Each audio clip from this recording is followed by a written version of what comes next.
All right, so for this project, you are going to need some paintbrushes, water, some watercolor paints, scissors, 2 sheets of paper, preferably, some watercolor type paper, a heavier paper, because we're going to be doing 2 different steps that take place on 2 different sheets of paper. And then you're going to need some glue of some type. Obviously, a glue stick is easier to use. It's quick drying, and it will produce, a quicker finished product. But, traditional school glue is fine too. And a paper towel, tissue paper, sponge, something of that type. And you'll see what's going to happen with that in our second step. So let's go ahead and do our first step. For that, you're just going to need a sheet of paper, your pencil, and your paints and water and brushes, and you'll be good to go. The next step, we'll use all these other supplies. So let's go ahead and get started. Okay, so the first step I'm going to do is actually sketch out my water lilies on this piece of paper. And then when I'm done kind of lightly sketching out those water lilies, then I'll paint them. That way they can be drying while we do the painting for our background. So I'm going to use the same size paper that I do my final project on, so that I know exactly where the placement will be. And given the size of this paper, I'm probably only going to do like 2 or 3 water lilies, and I'm going to do some varying sizes, so I'll probably do 3 different size water lilies, just to make sure, I don't overpower the final product. So I want to make sure my bubble art shows up really well when I do this. But let's go ahead and get started. I'm going to sketch it out first, and then I'll speed it up for that process, and then we'll come back together and we'll do the painting step next.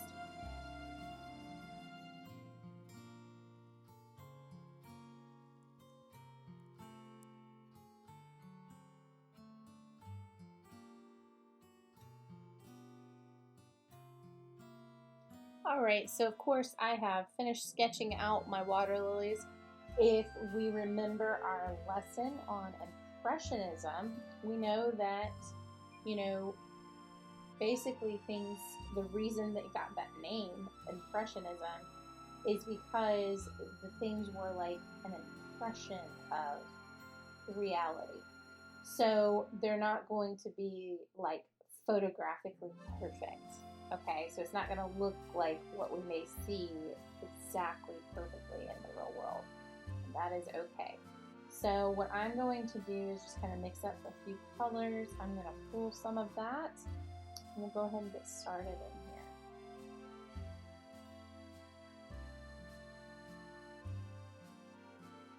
Of course, we're working in watercolor, so I'm going to leave some of that area open for those flowers that I'm going to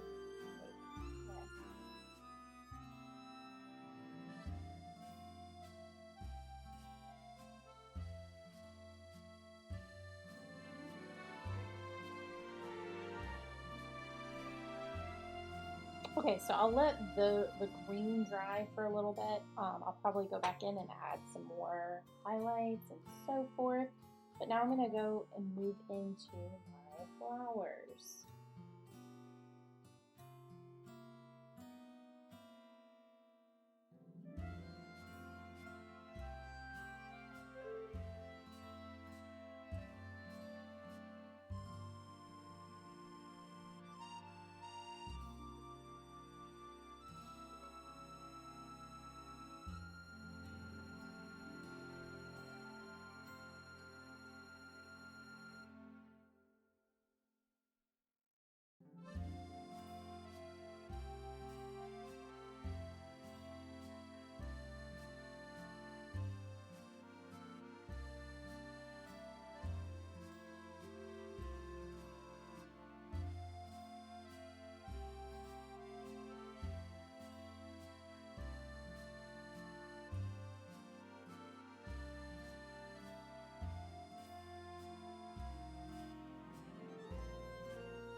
All right, so once I am finished with these, or somewhat finished with these, I'm gonna let them dry. I'm probably gonna come back in and do some more color in this area, just because I'm not really like happy with that, but it's still too wet for me to really do anything to it yet. But I'll let these dry, and then I'll be ready to start doing my background painting. All right, so while our water lilies are drying from step 1, we are going to go ahead and do step 2. All right, so for this step, you're going to need your paints, you're going to need some brushes, and then your paper towel, tissue paper, sponge, whatever you're using. You can also use salt for this step to get some kind of cool techniques and designs in your background here. So I'll show you some of those different techniques, but let's go ahead and get started. All right, so for this step, we've looked at some water lilies by Monet and some of the different impressionist works. So for my background, I am going to do predominantly blue, green, a little bit of purple in there. I may add a few other like highlight colors, but the main colors I want to use are those like aquatic kind of colors that you think of that would be reflected on the water.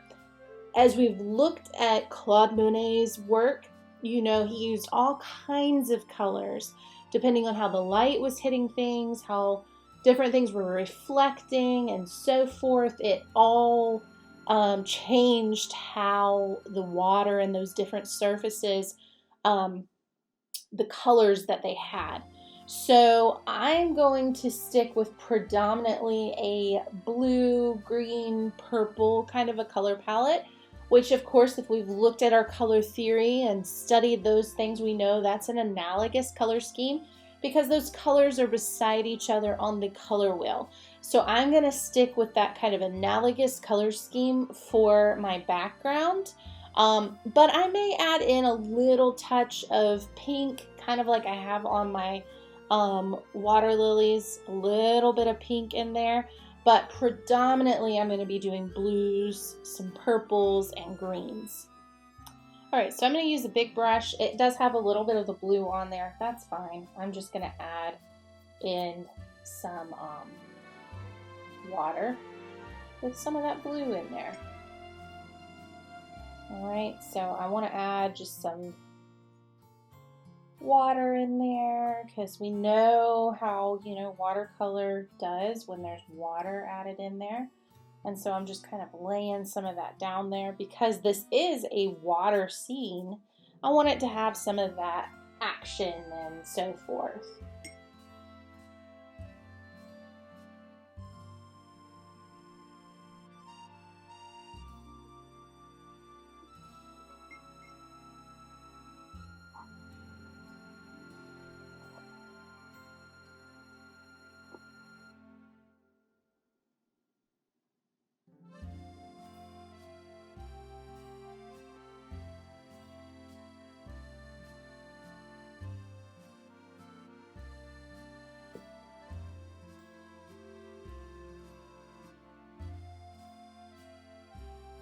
I'm going to go in and add some of my green in there.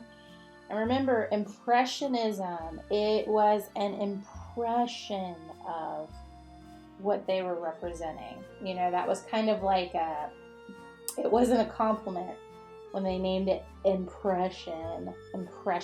They were saying, oh, it's just a mere impression of reality. But, as we know, it has stood the test of time. So with this, I'm just going in and I'm just, adding some of that color in there, kind of dancing it around the paper some. And I'll go in and I'll add more water and washes and so forth, and it'll just give it that really kind of fun texture and technique that's mimicking a little bit of Claude Monet's work. Now the difference is we are working in watercolor in this. A lot of his work was like oil paint. So the techniques he did he took a different approach to those, but we're kind of still like mimicking some of those things just in a different way. All right, so I'm going to add some more water in here.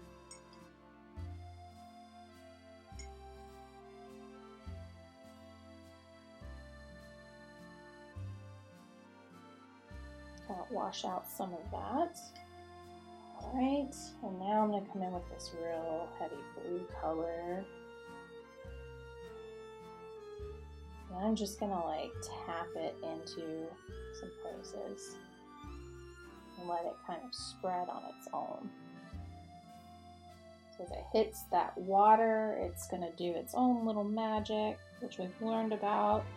If you've done any other watercolor techniques with me, you know we kind of play around with water and let it kind of do its own little thing.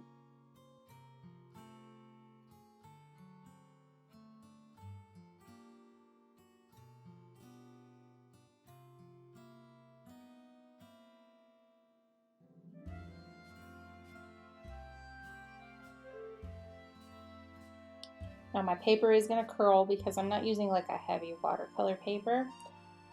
It is definitely advisable to use a heavy watercolor paper.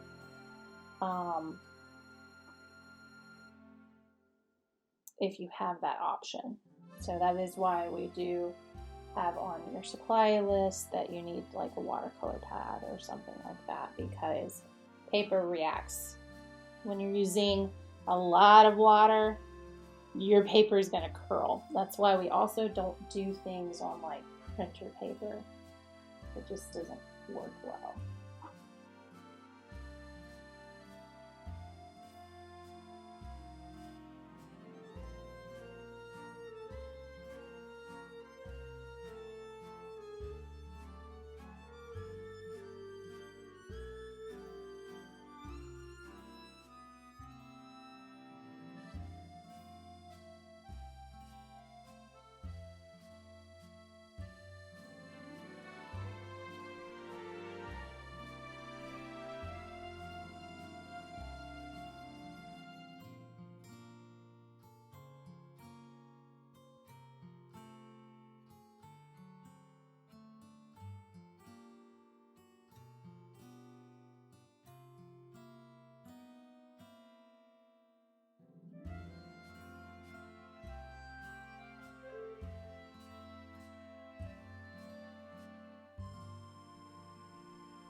All right, so I've done another layer. I'm going to lightly pick up a few areas. I have left some of that texture visible, so I'm just going to kind of go in and pick up a few areas of color,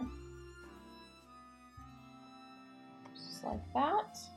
So I'm not going to overdo it. And then I'm going to add some salt to a few areas as well. So some areas that have a lot of like water on them. I'm going to add some salt. And what will happen is the water and the paint is going to react with the salt. And it creates some patterns. So that'll give me even more texture in some of these areas as well. So, and you can add a little bit of water in there too.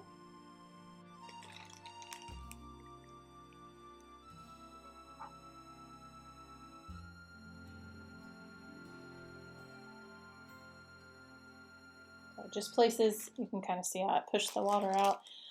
So I'll just kind of leave those there. This will dry. When this is dry, we'll be ready to do the next step, which will be our last step. So while that's drying, I am actually going to, now that these are dry, I'm going to cut out my water lilies. So I'm going to work on that. I'm going to cut out my water lilies while this is drying, while my background's drying. And then when the background's dry, we'll be ready to do the next step.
Okay, so once this is dried, you can scrape the salt off.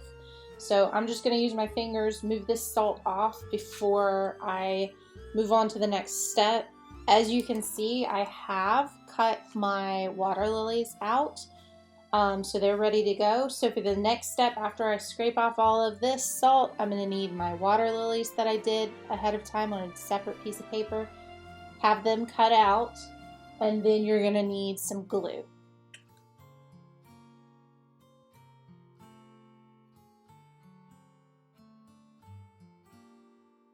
All right, so now I've scraped my salt off. I'm going to show you kind of a close-up of what it looks like. So as you can see where my salt was, it left behind these little designs here, and it just depends on how much water was in the paint when that salt was put on there, what the patterns look like. So here, this was also salt here, but there was more water there, and it kind of created a different style. It almost has like a glittery look to it, and the salt kind of like went into, it kind of separated and divided, so it didn't stay into like, chunks like these and leave behind these kind of patterns, but it still left behind a pattern, and you can see that there. You can also see where I lifted some of the areas with paper towels. I left some of that texture as well. And then you can see here some more of that salt and how that created these different textures as well. So with this project, we have done a few different techniques with watercolor to give us kind of that impression of, water, and to give it that impressionistic kind of appearance. So we used used a lot of water, laid down our color, lifted some of that up with the paper towel, and that left some of these patterns behind. Let that dry some, then went in and added some more color to get more of these vibrant colors in here. Allowed the paint to blend on the paper with different colors, so that's what gave us some of these really cool, colors that we have going on here where it mixed on the paper. So we've got like this kind of olive green mixing with the blue, the purple mixing with the blue, and kind of creating these different tonalities that we have there. And then of course we've got the salt creating some texture and different texture around the paper as well. And so now we're ready to do our next step. So this project kind of includes these watercolor techniques, but it also is going to include collage. So we're going to do a small form of collage. And what we're going to do is, of course, we made our water lilies ahead of time on a separate piece of paper. And so I've just got those different water lilies there. And then I'm going to take glue. I'm going to glue the back of my water lilies, and then I will figure out where I want to place them. So kind of think about like the colors that you have going on there and figure out exactly where you want to place these. So you kind of can play around with it a little bit. You can move some things around, figure out where you want these to go, that good stuff. Okay, so I'll probably put it something like this. I'm going to do something like this. So I'm going to kind of, figure out my placement and spacing there.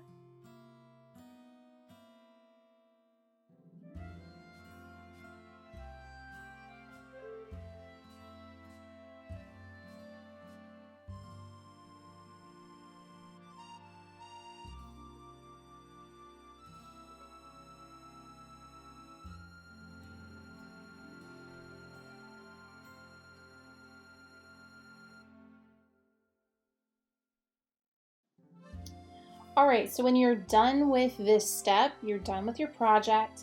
It is okay if these lift up. That kind of adds to this appearance. It gives you those shadows. And so that is perfectly okay, especially with the nature of some of the paper you may be using will be curved, and so it's going to do that. What you can do to prevent it from lifting up too much is you can lay a book or something like that down on top of it. So when you've done this, you're done with your project. It's finished, and you make sure you take a picture and turn it in. Thank you for joining me for this episode of Art with Mrs. Cap. I look forward to seeing you next time. Bye.